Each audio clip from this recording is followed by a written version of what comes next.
रमेश का जीवन सरल था। वो सूरज के साथ उठता था, अपने परिवार के साथ खेतों में काम करता था और विशाल तारों से भरे आसमान के नीचे गहरी नींद सोता था। उसका गांव, जो पहाड़ियों के बीच बसा था, बहुत छोटा था। सब एक दूसरे को जानते थे। जीवन शांत और सुखी था।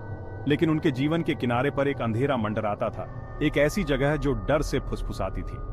भूतिया बगीचा। रमेश ने इसे कभी नहीं देखा था। कोई भी उसके पास जाने की हिम्मत नहीं करता था। यह गांव के किनारे पर उजाड़ पड़ा था, बेतरतीब बेलों और एक अजीब सी धुंध से ढका हुआ। गांव वाले इसकी सुंदरता के बारे में फुसफुसाते थे, इसकी मदहोश कर देने वाली खुशबू के बारे में, इसके जीवंत आकर्षक फूलों के बारे में जो कहीं और नहीं खिलते थे। लेकिन सुंदरता की एक कीमत होती है। इस बगीचे में एक काला रहस्य छुपा था। कहते थे यह भूतिया है। जिन लोगों ने भी अंदर जाने की हिम्मत की, उनकी आत्माएं कभी वापस नहीं आईं। उनकी आत्माएं हमेशा के लिए उस जगह की भयानक सुंदरता से बंध गईं। रमेश, जवान और जिंदा दिल, इन कहानियों पर हंसता था। उसने भूतों और आत्माओं पर विश्वास करने से इनकार कर दिया। उसके लिए बगीचा एक पहेली था, एक रोमांचक रहस्य जिसे सुलझाने की प्रतीक्षा थी। कहानियां हमेशा एक ही तरह से शुरू होती थीं, धीमी आवाज में, खुली हुई भयभीत आंखें। वे बगीचे के आकर्षण के बारे में बात करते थे, इसकी मदहोश कर देने वाली खुशबू जो लोगों को अपनी ओर खींचती थी। यात्री, व्यापारी, यहां तक कि गांव वाले भी इसकी सुंदरता से ललचाते थे। वे अंदर कदम रखते, जीवंत रंगों और आकर्षक फूलों से मोहित होकर। और फिर सन्नाटा। दिन हफ्तों में बदल जाते, हफ्ते महीनों में। लेकिन जो लोग बगीचे में दाखिल हुए, उन्हें फिर कभी नहीं देखा गया। कुछ गांव वालों ने कसम खाई कि उन्होंने रात में धीमी आवाजें सुनी, हवा में फुसफुसाहट, मदद की गुहार जिससे उनकी रीढ़ की हड्डी तक ठंडी हो जाती थी। बुजुर्गों ने बच्चों को दूर रहने की चेतावनी दी। उन्होंने एक दुष्ट शक्ति के बारे में बताया जो बगीचे में निवास करती थी। एक ऐसी शक्ति जो मानव आत्माओं को खा जाती थी। एक ऐसी शक्ति जो दिन ब दिन मजबूत होती जा रही थी। रमेश ने इन कहानियों को संदेह और उत्सुकता के मिश्रण से सुना। वह शाप या प्रेत आत्माओं में विश्वास नहीं करता था, लेकिन बगीचे के बारे में कुछ था, कुछ आकर्षक और खतरनाक जो उसे अपनी ओर बुला रहा था। एक रात पूर्णिमा की चांदनी में रमेश खुद को गांव के किनारे पर पाता है। लड़कों का एक समूह एक साथ बैठा था। उनके चेहरे एक लालटेन की टिमटिमाती रोशनी से जगमगा रहे थे। वे भूतिया बगीचे की कहानियां सुना रहे थे, डर और निराशा की कहानियां। लड़कों में से एक, अरुण नाम का एक दुबला पतला युवक, रमेश को चुनौती देता है।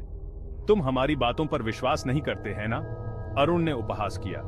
तुम्हें लगता है कि तुम हम सबसे बहादुर हो? सिद्ध करो। बगीचे में जाओ, वहां एक रात बिताओ और जिंदा बाहर आओ। बाकी लड़के ठहाका लगाकर हंस पड़े। वे जानते थे कि रमेश ऐसा नहीं करेगा। बगीचे की प्रतिष्ठा बहुत मजबूत थी। ये जो डर पैदा करता था वह बहुत गहरा था। लेकिन रमेश, जिसका अभिमान उनके तानों से आहत हुआ था और एक लापरवाह जिज्ञासा से प्रेरित था, ने उन सभी को चौंका दिया। ठीक है, उसने कहा। उसकी आवाज रात के सन्नाटे में गूंज रही थी। मैं करूंगा।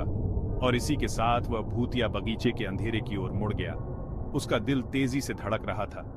उत्साह एक बढ़ती हुई बेचैनी से जूझ रहा था। उसने पीछे मुड़कर नहीं देखा।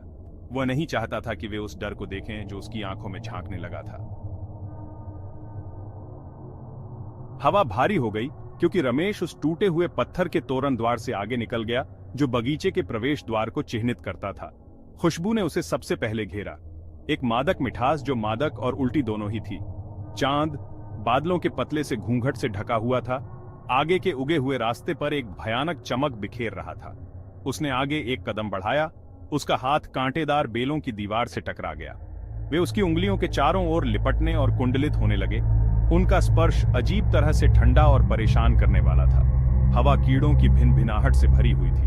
उनका शोर एक निरंतर अशांत करने वाला गुंजन था। रमेश आगे बढ़ता रहा। हर कदम उसे अज्ञात के दिल में ले जा रहा था। रास्ता मुड़ा और घूमा, उसे गांव की परिचित रोशनी से दूर ले गया। क्षय की गंध तेज होती गई, अज्ञात फूलों की बीमार मीठी सुगंध के साथ मिश्रित। वह पत्तों की सरसराहट सुन सकता था, टहनी के टूटने की आवाज, मानो कोई उसे देख रहा हो, उसकी नजरों के ठीक परे। भाग 5। बगीचे का आलिंगन। रास्ता एक समाशोधन में खुल गया और रमेश हाँफने लगा। बगीचा जितना उसने सोचा था उससे कहीं ज्यादा खूबसूरत था। कल्पना के हर आकार और रंग के फूल एक अप्राकृतिक जीवंतता के साथ खिले हुए थे। उनकी पंखुड़ियां चांद की पीली रोशनी में चमक रही थीं। हवा एक अनदेखी ऊर्जा के साथ गूंज रही थी। उसने एक लाल गुलाब को छूने के लिए हाथ बढ़ाया। उसकी पंखुड़ियां मखमली नरम थीं, लेकिन जैसे ही उसकी उंगलियां उसकी सतह से छूती हैं, उसके हाथ में तेज दर्द होता है। वह सदमे से पीछे हट गया। खून की छोटी छोटी बूंदों को घूर रहा था जहां कांटों ने उसकी त्वचा को चुभोया था। जैसे ही उसने देखा, गुलाब धड़कने लगा। इसका लाल रंग गहरा होता जा रहा था, मानो उसके खून को पी रहा हो।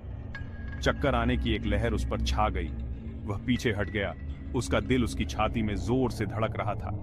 डर, ठंडा और तेज, आश्चर्य की धुंध के माध्यम से छेद दिया। उसे वहां से निकलना था। यह जगह ठीक नहीं थी, लेकिन जैसे ही वह भागने के लिए मुड़ा, उसने महसूस किया कि जिस रास्ते पर वह चल रहा था, वह चला गया था। रमेश के ऊपर दहशत छा गई। वह फंस गया था। वह फूलों की भूल भुलैया में भागा। उनकी बीमार मीठी गंध ने उसका दम घोंट दिया। हवा ठंडी होती गई, चांदनी मंद होती गई, जैसे खुद बगीचा उसके चारों ओर बंद हो रहा हो। और फिर उसने उन्हें देखा। चेहरे फूलों के बीच से उसे घूर रहे थे। वे पीले और दुबले पतले थे। उनकी आंखें खोखली थीं और एक अकठनीय उदासी से भरी हुई थीं। वे उसकी ओर हाथ बढ़ा रहे थे। उनकी उंगलियां लंबी और कंकाल जैसी थीं। उनका स्पर्श एक ठंडे आलिंगन का वादा कर रहा था। उसने उनमें से कुछ को पहचान लिया। गांव वाले जो गायब हो गए थे, उनके चेहरे अनंत पीड़ा में जमे हुए थे। उनकी खामोश चीखें उसके कानों में गूंज उठीं। मदद की गुहार का एक समूह, रिहाई के लिए, किसी ऐसे व्यक्ति के लिए जो उस अभिशाप को तोड़ सके जो उन्हें इस भयानक जगह पर बांधे हुए था। रमेश लड़खड़ाकर पीछे हट गया। उसकी सांस उसके गले में फंस गई। वह गिरा हुआ था। बगीचा जीवित था और यह भूखा था। रमेश के पैरों के नीचे जमीन हिलती हुई प्रतीत हो रही थी। कांटेदार बेलें बाहर निकलीं। उसके टखनों, उसकी कलाइयों, उसके गले के चारों ओर लिपट गईं। उनका स्पर्श बर्फीला ठंडा था। उसके शरीर से गर्मी निकल रही थी। वह उनकी पकड़ के खिलाफ संघर्ष कर रहा था, लेकिन जितना अधिक वह लड़ता था, वे उतने ही कसते जाते थे। फूलों में चेहरे अब करीब थे। उनकी खोखली आंखें उसकी आत्मा में छेद कर रही थीं। वह उनकी निराशा, उनके क्रोध, उनकी हताशा को अपने अंदर महसूस कर सकता था। मीठी, मादक गंध तेज हो गई, उसके फेफड़ों को भर रही थी, जिससे सांस लेना मुश्किल हो गया था। वह सुंदरता में डूब रहा था, बगीचे के आलिंगन में दम घुट रहा था। उसकी नजर धुंधली हो गई। उसके संघर्ष कमजोर पड़ गए। अंधेरे के आगे घुटने टेकने से पहले आखिरी चीज जो उसने देखी वह थी फूलों में चेहरों की आंखों में विजयी चमक। वे उसका इंतजार कर रहे थे और अब वह उनका था। रमेश की आंखें अंधेरे में खुलीं, लेकिन यह नींद का शांतिपूर्ण अंधेरा नहीं था। यह एक घुटन भरा, सर्वव्यापी अंधेरा था जो उस पर दबाव डाल रहा था। उसके फेफड़ों को भर रहा था। उसके होठों से सांस चुरा रहा था। उसने उठने की कोशिश की, चीखने की, लेकिन वह हिल नहीं सका। वह अपने शरीर को महसूस नहीं कर सका। घबराहट ने उसे अपनी चपेट में ले लिया। उसे जिंदा दफना दिया गया था, लेकिन जैसे ही उसका मन दहशत में चिल्लाया, एक अजीब सी शांति ने उस पर कब्जा कर लिया।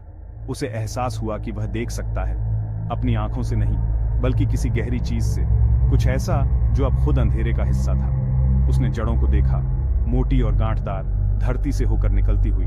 उसने चेहरों को देखा, अब फूलों में फंसे नहीं थे, बल्कि उसके चारों ओर घूम रहे थे, इस जगह के ताने बाने का एक हिस्सा।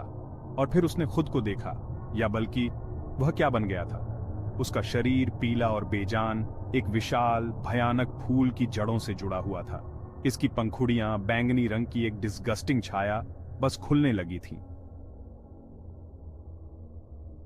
भूतिया बगीचा फलता फूलता रहा। इसकी सुंदरता पहले से कहीं अधिक जीवंत, अधिक आकर्षक। गांव वाले अब भी इसकी भयावहता की कहानियां सुनाते थे, लेकिन कहानियां बदल गई थीं। उन्होंने एक नए फूल के बारे में बात की जो किसी भी दूसरे फूल से बड़ा और अधिक मनोरम था।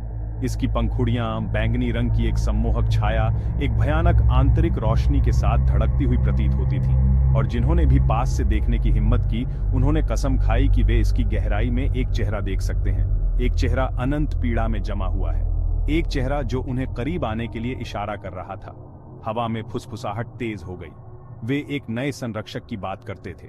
एक नई आत्मा बगीचे की अतृप्त भूख में समा गई, और उन्होंने वादा किया कि रमेश आखिरी नहीं होगा। भूतिया बगीचा इंतजार कर रहा था। इसकी सुंदरता एक घातक जाल है, इसका आलिंगन अनंत पीड़ा का वादा है।